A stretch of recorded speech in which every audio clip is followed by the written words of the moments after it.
take this. Shall I put it? Mouse, yeah. Yeah. Yeah, take that and put it on there. Here, Yeah. there is no Okay. ordinary USB. I'm sorry. This is the modern technology. No plugs. No. Yeah. Okay. So then, who is going to shift slides for me? I would love to say next slide. I can do that. I can do that. Or you can do Because it. I need to move around. I hate to stand in one place. Okay. Okay, I'm going to shed some light, some small light. It's not a very bright light, but I try to shed some light on this philosophical dimension.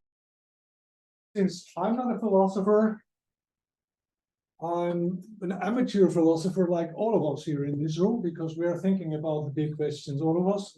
Who are we? What are we? So I let speak some philosophers. And there is a group of philosophers, 9 philosophers, that have actually come out with a article about GPT-3. When they're facing that, they were instantly thinking of consequences and the philosophic dimension of this type of, well, call it chatbots. By a pure accident or coincidence, I don't know, but I swear I was not biased at all. I landed on these 3 because I found their contributions extremely interesting. And in the end, I noticed all 3 were women. And there were only 3 women. And they're the only women. So, yeah, the first one is Amanda Askell. She's a research scientist in OpenAI, which developed the GPT-3 and the other GPTs. There is Regina Rini, a Canadian researcher.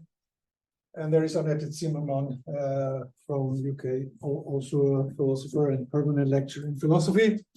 So, well, there has been a debate recently starting about large language models, or say the AI impact on our societies.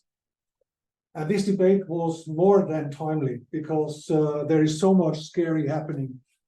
And if you look at those concepts that have been brought up by these 9 philosophers, consciousness, what is it?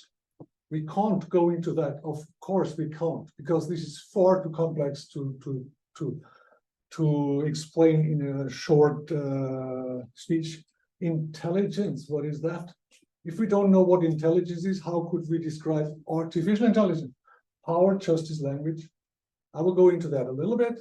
Creativity, humanity, understanding, I will not touch it. And this is not a philosophy seminar, apparently not. So I will only have some very few points of consideration these philosophers have raised in their contribution to that article: consciousness, identity, historical bias, justice, and digital zeitgeist, which is a German word. I love it. Zeitgeist is my home language. And it means basically what age we are in. There was the 60s, the roaring 60s, and there is the 2020. This is the zeitgeist, and it has to say something about the people and about their understanding. Let me start with Amanda Askell. She came across with the hard problem of consciousness. And what she was doing, she was prompting actually GPT-3 with exactly that. The hard problem of consciousness is, that was what she typed into ChatGPT-3. And here is the answer. Please read what ChatGPT-3 was answering. The hard problem of consciousness is this: why should a bunch of biomolecules, along with all the environmental influences on them, give rise to experience? There's no reason to think that any other types of complex biomolecular systems would also give rise to experience, and so the existence of conscious minds cannot be deduced from the workings of the world of physics. As the philosopher Thomas Nagel has put it, explaining the appearance of conscious minds in the world, quote, is left ultimately as a brute fact. And she, as a philosopher, she says, not bad. It even threw in, and she understood very well, a fictitious quote. So it was not Nagel who said that.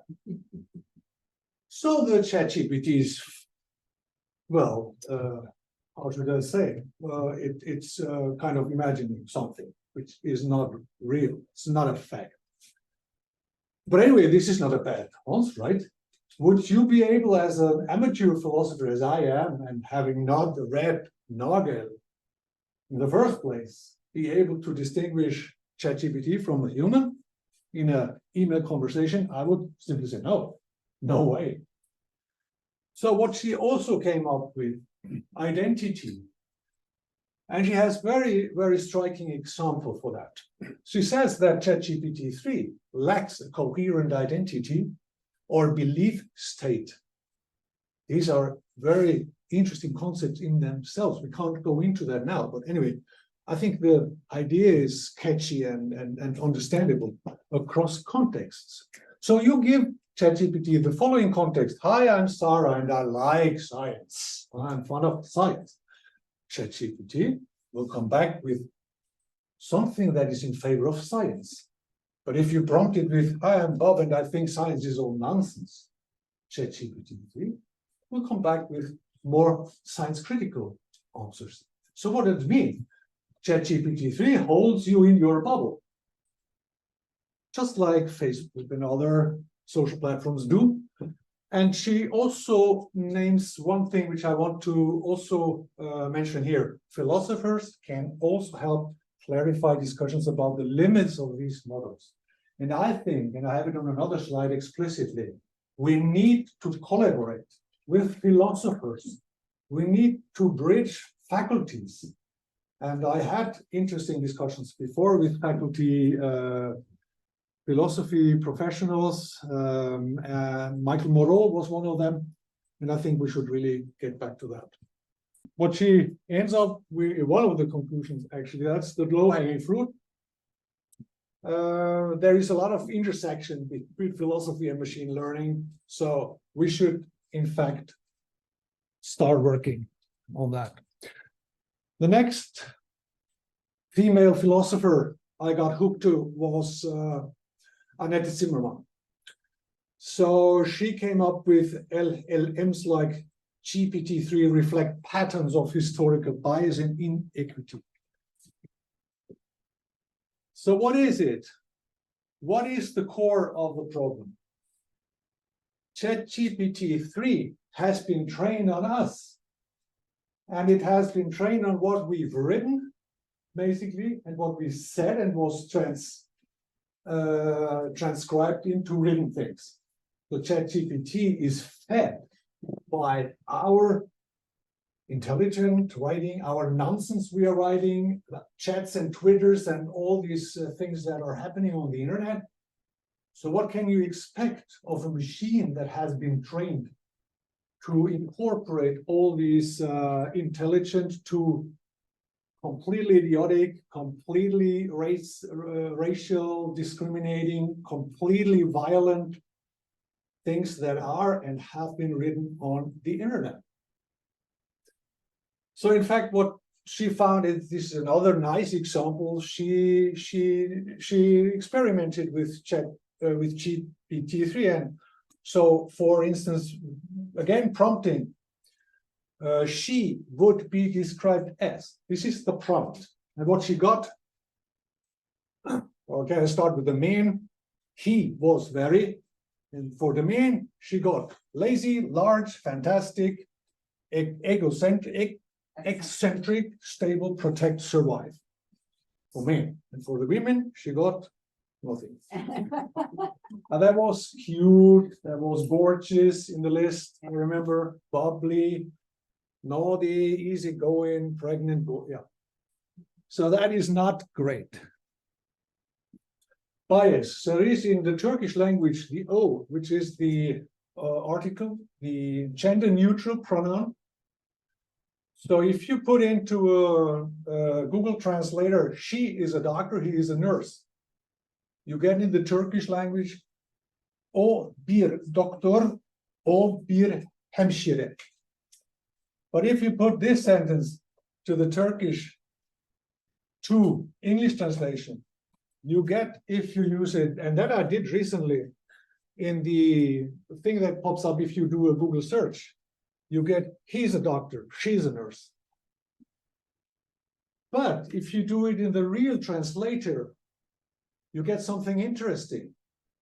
Here, Google has built in something, and that's German language. I'm German, so in my interface, it's talking German with me.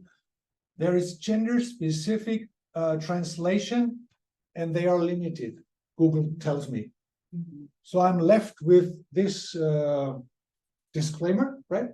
So I still don't know, is now she or is he a doctor?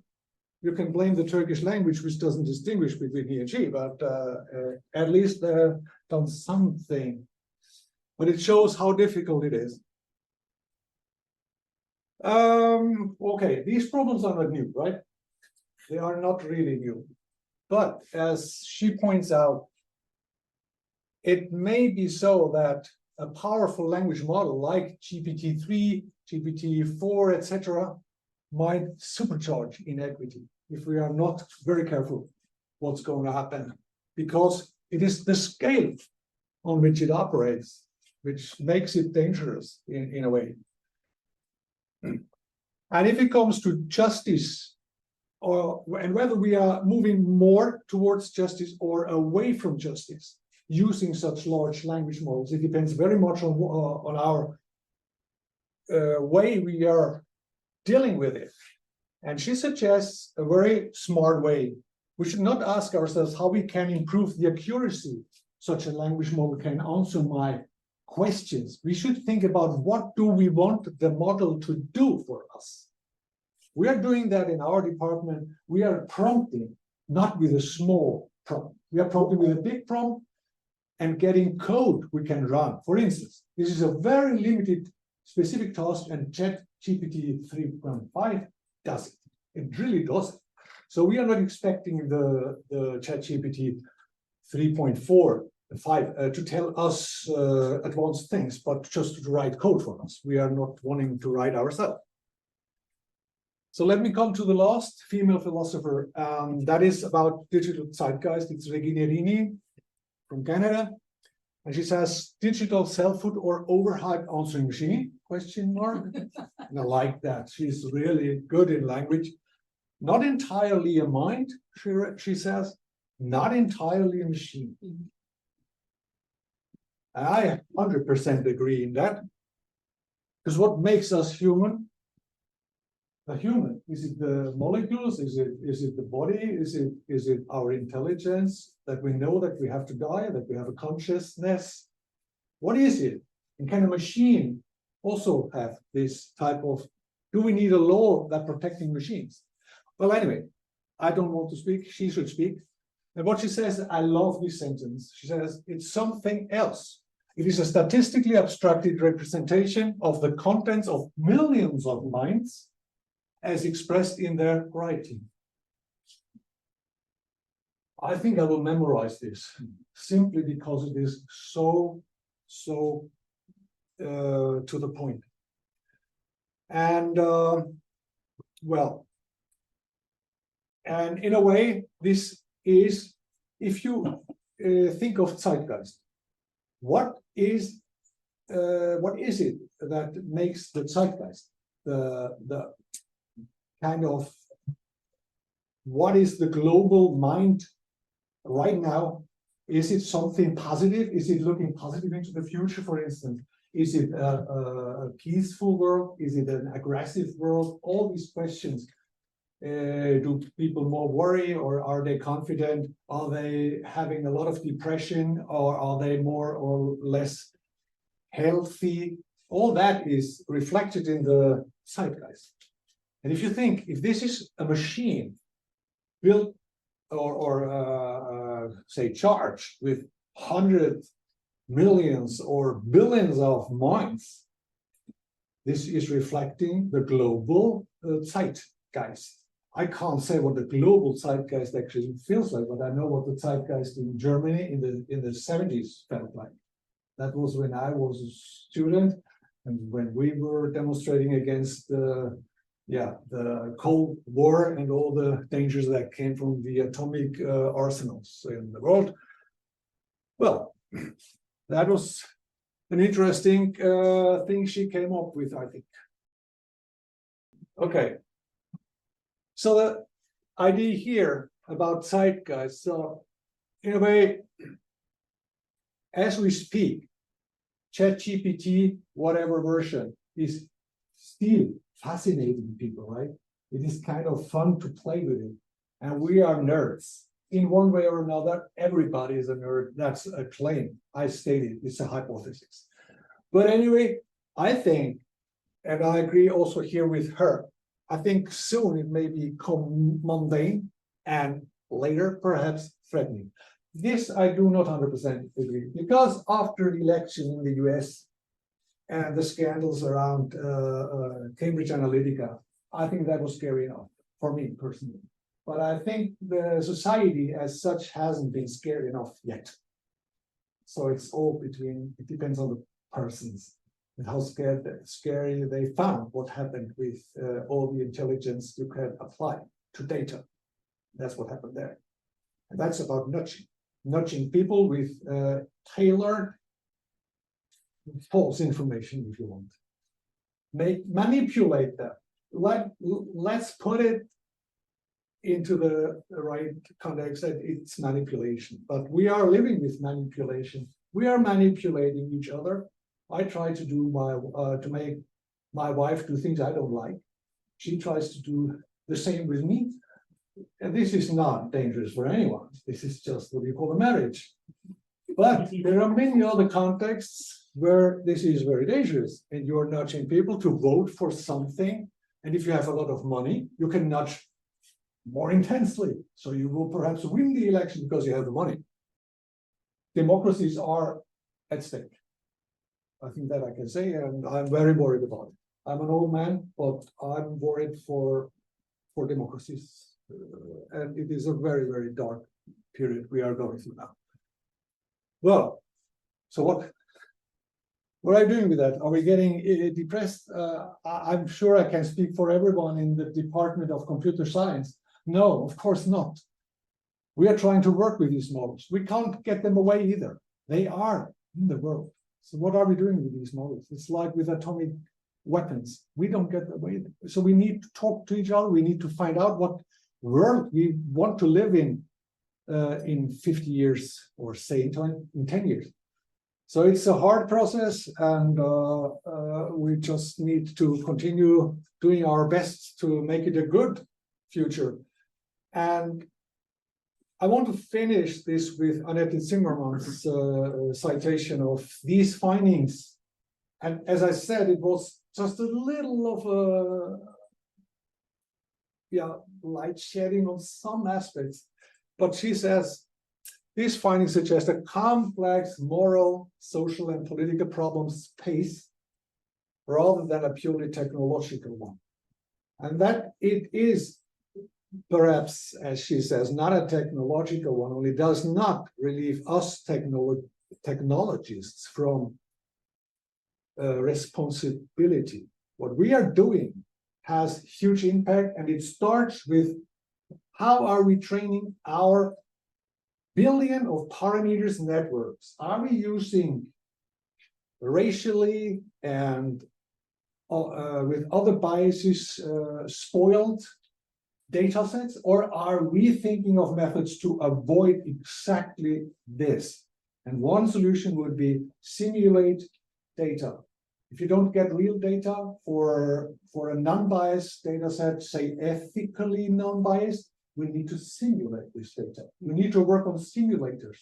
And there will be also contributions on this workshop, how to simulate data to train AI models.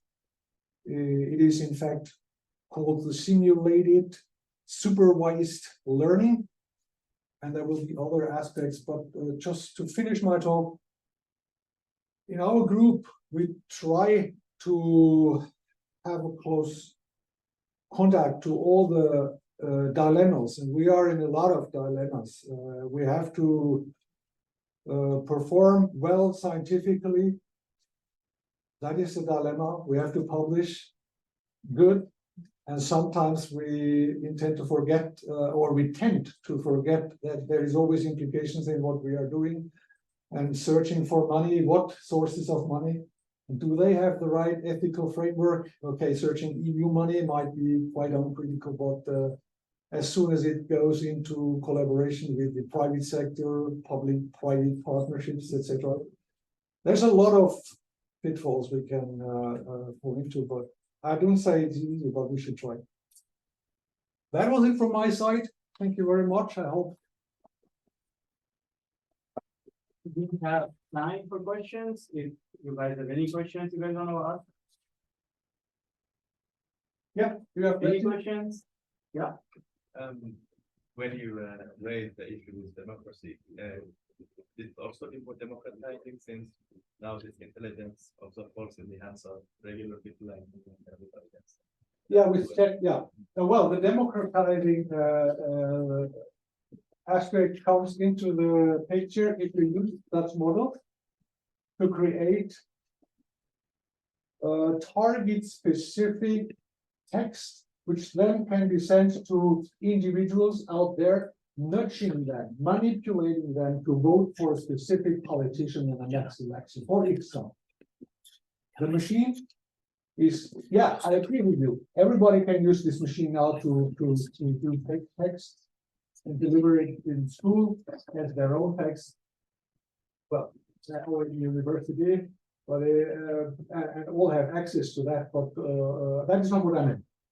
It is the use of the models to create sophisticated nudging and jeopardize political elections, for instance.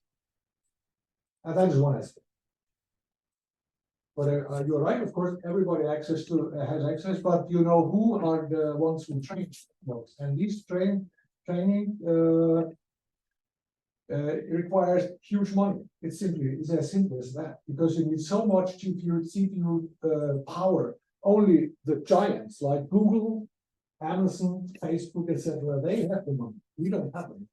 And Norway has not the compute power to actually compete with any of the big players.